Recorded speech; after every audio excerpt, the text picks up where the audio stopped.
স্বাগতম ভালোবাসার শহর প্যারিস থেকে। আজ আমরা ঘুরব ফ্রান্সের অলিগলি। ফ্রান্স মানেই কি শিল্প, সাংস্কৃতিক আর ইতিহাসের এক অপূর্ব মিলনস্থল। আইফেল টাওয়ার ছড়িয়েও এখানে আছে সুন্দর গ্রাম আর চমৎকার সব ক্যাফে। চলুন ঘুরে দেখি ফ্রান্সের জাদুকরী কিছু মুহূর্ত। সূর্যাস্তের দৃশ্য দিয়ে শুরু করি, সূর্যাস্ত ডোবা দিয়ে শেষ। আজকের ভিডিও প্যারিসের শহর, রোমান্টিক এবং সুন্দর শহর প্যারিস। পৃথিবীর বুকে যদি ভালোবাসার কোনো শহর থাকে তবে সেটা হলো প্যারিস। আইফেল টাওয়ারের নিচে দাঁড়িয়ে থাকা বা নদীর পাড়ে অলস বিকেলে কাটানো ফ্রান্সের সৌন্দর্য যেন সবসময় এক মায়ার মতো আমাদের ঘিরে রাখে। ইউরোপের সবচেয়ে বৈচিত্র্যময় দেশ কোনটি? জানলে অবাক হবেন কিন্তু আপনিও। অনেকের মতে সেটিই হচ্ছে ফ্রান্স। আধুনিক শহর থেকে শুরু করে অল্পস পর্বতমালা, বরফে ঢাকা চূড়া কিংবা নীল জলের সমুদ্র সৈকত, এই একই দেশে আপনি পাবেন সব কিছু। স্বপ্ন যখন প্যারিসের আইফেল টাওয়ার থেকে শুরু করে লুভর মিউজিয়াম, ফ্রান্সের প্রতিটি কোণ যেখানে এক একটি জীবন্ত ছবি। চলুন দেখি কেন এই দেশটিকে বিশ্বর কাছে সবচেয়ে জনপ্রিয় পর্যটন কেন্দ্র বলা হয়। ইউরোপের স্বপ্নের দেশ কিন্তু এই ফ্রান্স। প্রতি বছর হাজার হাজার মানুষ এই দেশে পাড়ি জমান ভাগ্যের চাকা ঘোরাতে। কিন্তু কেমন এই দেশের জীবন? প্রবাসীরা এখানে কি কাজ করে থাকে, আর ফার্সি মানুষরাই বা কেমন? আজকের আমাদের এই ছোট্ট একটি ভিডিওতে আপনাদের কাছে তুলে ধরব ফ্রান্স, প্যারিসের আইফেল টাওয়ার, সব কিছু থাকবে একটা ভিডিওতে। আপনারা যদি আমাদের ফেস্ট অফ বিশ্ব চ্যানেলটিতে নতুন হন তাহলে অবশ্যই একটা সাবস্ক্রাইব করে পাশে থাকা বেল আইকনটি প্রেস করে দিবেন। আর যারা যারা সাবস্ক্রাইব করেছেন তাদেরকে জানাই অসংখ্য ধন্যবাদ এবং অভিনন্দন। চলুন ভিডিও শুরু করা যাক। ফ্রান্সে প্রবাসীদের কাজের ক্ষেত্রে বেশ বৈচিত্র্যময়। নতুন অবস্থায় অনেক প্রবাসীরা কিচেন হেল্পার বা ওয়েটার হিসেবে কাজ করেন। এখানে কঠোর পরিশ্রম হলেও আয়ের সুযোগ ভালো। উবার, হটস বা ডেলিভারিতে বর্তমানে অনেক বাংলাদেশি বা দক্ষিণ এশিয়ার তরুণ কাজ করছে।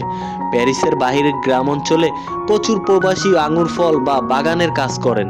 যারা ফার্সি ভাষা ভালো জানেন এবং দক্ষ, তারা অফিস বা আইটি সেক্টরে ভালো অবস্থানে কাজ করেন। ফরাসিরা কেমন?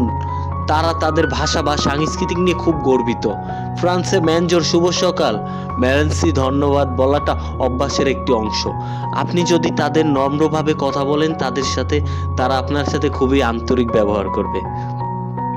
তারা কাজ এবং ব্যক্তিগত জীবনের ভারসাম্যকে খুব গুরুত্ব দেয়। ছুটির দিনে তারা কাজ করতে পছন্দ করে না। ফরাসিরা খেতে খুব ভালোবাসে। দীর্ঘ সময় ধরে আড্ডা দিয়ে খাবার খাওয়া তাদের সাংস্কৃতিক একটি অংশ। ফ্রান্সে থাকতে হলে ভাষা শেখা বাধ্যতামূলক। ইংরেজি দিয়ে এখানে চলা বেশ কঠিন।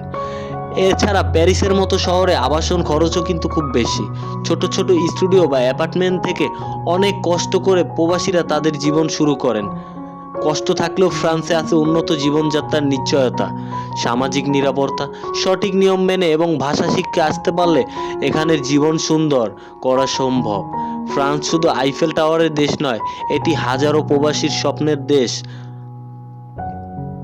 ফরাসিরা তাদের ব্যক্তিগত জীবন এবং স্বাধীনতাকে খুব গুরুত্ব দেয়। তারা কর্মক্ষেত্রে নির্দিষ্ট সময়ের বাইরে কাজ করা পছন্দ করে না। ফ্রান্সে কারো সাথে কথা শুরু করার আগে বেনজোর শুভ সকাল বলাটা এক ধরনের বাধ্যতামূলক নিয়ম। এটি না বললে তারা অপমান বোধ করে, অভদ্র মনে করবে আপনাকে। ফরাসিরা তাদের অধিকার নিয়ে খুব সচেতন। কোনো কিছু পছন্দ না হলে তারা রাস্তায় নেমে শান্তিপূর্ণভাবে প্রতিবাদ বা ধর্মঘট করতেও দ্বিধাবোধ করে না। ফ্রান্সে সরকারিভাবে ন্যূনতম মজুরি নির্ধারিত করা আছে, যা বর্তমানে মাসে প্রায় 1400 থেকে 1500 ইউরো ট্যাক্স বাদ দিয়ে। এটি প্রবাসীদের জন্য একটি বড় সুবিধা। যাদের বৈধ কাগজ আছে তারা সরকারি সব ধরনের সুযোগ সুবিধা পাবে। চিকিৎসা ভাতা, আবাসন, এগুলো সব পাবেন তারা। যারা কাগজপত্র ছাড়া থাকেন তাদের জীবনে চলাটা খুব কঠিন। তাদের সাধারণত লজিস্টিক বা ক্লিনিং সেক্টর, ক্যাশ কাউন্টার, এই সব সেক্টরে কাজ করতে হয়। ফ্রান্সে প্রবাসীদের জন্য সবচেয়ে বড় হাতিয়ার হলো ফ্রান্স ভাষা। যে যত দ্রুত এই ভাষা আয়ত্ত করতে পারবে তার জন্য ততটাই ভালো, এবং ভালো বেতনের চাকরি পাওয়া ততটাই সহজ হয়ে যাবে। প্যারিসে থাকা অনেক ব্যয়বহুল। রুম ভাড়া 500 থেকে 1000 ইউরো হতে পারে। তবে লিও, মার্সেই বা তুলুজ এর মতো শহরগুলোতে খরচ তুলনামূলক কম। প্রবাসীরা সাধারণত নিজেরা রান্নাবান্না করেই খান। এশিয়ার গ্রোসারি শপগুলোতে চাল, ডাল, বিভিন্ন ধরনের মশলা পাওয়া যায়। তারা খাবারে খুব একটা সমস্যা হয় না। ফ্রান্সের স্বাস্থ্য সমস্যা বা ব্যবস্থা নিয়ে বিশ্বের অন্যতম সেরা। এটি অনেকটা বিনামূল্যে পাওয়া যায় ইন্স্যুরেন্সের মাধ্যমে। এখানে উচ্চশিক্ষা অনেক কম খরচে বা ফ্রিতে সম্পূর্ণ করা যায়, যা প্রবাসীদের সন্তানদের ভবিষ্যতে অনেক বড় সুযোগ। আর ভিসা সংক্রান্ত ব্যাপারে আপনাদেরকে বলতে গেলে স্টুডেন্ট ভিসা যদি বলি, এটি ফ্রান্সে যাওয়ার সবচেয়ে সহজ এবং জনপ্রিয় মাধ্যম।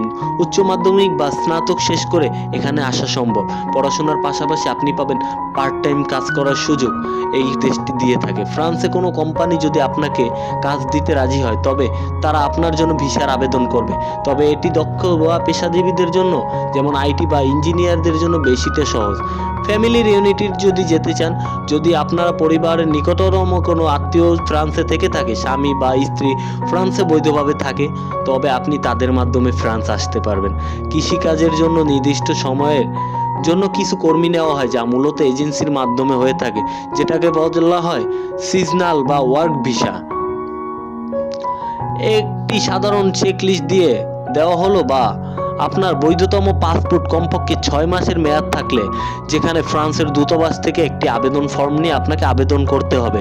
সেখানে আপনার ছবি দিতে হবে ফ্রান্স স্ট্যান্ডার্ড অনুযায়ী। আর্থিক সচ্ছলতা বা ব্যাংক স্টেটমেন্টে আপনার দেখাইতে হবে যে আপনার স্টেটমেন্ট লাস্ট 6 মান্থে কত টাকা আপনি লেনদেন করছেন।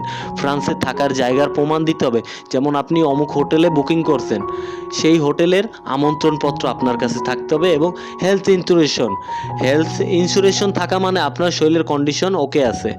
ভিসা ক্যাটাগরি ভেদে দূতাবাস ফি সাধারণত 80 থেকে 100 ইউরো হয়ে থাকে। বাংলাদেশি টাকায় কনভার্ট করলে যেটা 1000 থেকে 10,000 থেকে 12,000 টাকা হয়ে থাকে।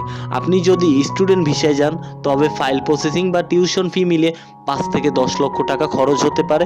বিভিন্ন দেশের ক্ষেত্রে বিভিন্ন ধরনের। অনেকেই অবৈধ পথে লিবিয়া বা অন্য দেশ হয়ে ফ্রান্সে যাওয়ার চেষ্টা করেন। এটা অত্যন্ত ঝুঁকিপূর্ণ, বা বৈধভাবে আসার চেষ্টা করেন। এটাই সবথেকে বুদ্ধিমানের কাজ। ফ্রান্সে পৌঁছানোর পর সবথেকে বড় কাজ হলো টাইলেন্ট দে সেনজুয়ার রেসিডেন্স পারমিটেন্সের জন্য আবেদন করতে হবে আপনাকেও। যাদের বৈধতম কাগজপত্র নেই, তারা ফ্রান্সে টানা কয়েক বছর থাকার পর এবং আপনি যে থেকে কাজ করছেন সেই রেকর্ড বা প্রমাণ নিয়ে নির্দিষ্ট সময়ের পর, যেমন 5 থেকে 10 বছর পর বৈধ হওয়ার সুযোগ পেতে পারেন, যা ফরাসি ভাষায় রেগুলেশন বা বলা হয়ে থাকে। ফ্রান্স স্বপ্নের দেশ ঠিকই, তবে এখানে আসার আগে সঠিক তথ্য যাচাই করবেন। দালালের খপ্পরে পড়ে নিজের জীবনকে ঝুঁকিতে ফেলবেন না। তাহলে এই ছিল ফ্রান্সের প্রবাসীদের জীবন। এখানকার মানুষ সম্পর্কে কিছু অজানা তথ্য আমি আপনাদের মাঝে তুলে ধরেছি। ফ্রান্সের আসার স্বপ্ন দেখছেন, তারা অবশ্যই ভাষা শিখবেন, সঠিক নিয়ম মেনে চেষ্টা করবেন। এবং প্রবাস মানেই শুধু টাকা নয়, প্রবাস মানেই ত্যাগ। আর বিদেশের মাটিতে টিকে টাকার লড়াই। ফ্রান্সের মাটিতে আপনাদের দেশের মানুষরা অনেক কষ্ট করে আজ মাথা উঁচু করে দাঁড়িয়ে আছেন। তো তাদের সংগ্রামকে আমি জানাই মন থেকে আন্তরিকভাবে স্বাগতম। ফ্রান্স সম্পর্কে আরও এমন সব ভিডিও পেতে আমাদের সাথেই থাকুন। আপনি যদি ফ্রান্স নিয়ে কোনো প্রশ্ন থাকে, অবশ্যই কমেন্ট বক্সে বলে যান। আজ এখানেই শেষ করছি, দেখা হচ্ছে শীঘ্রই নতুন ভিডিওতে। আর ভিডিওটা যদি ভালো লেগে থাকে, ফেস্টপ বিশ্ব চ্যানেলটিকে অবশ্যই সাবস্ক্রাইব করবেন। আমি জানবি আপনার পাশে আছি। আপনার অবশ্যই ফেস্টপ বিশ্বর পাশে থাকবেন।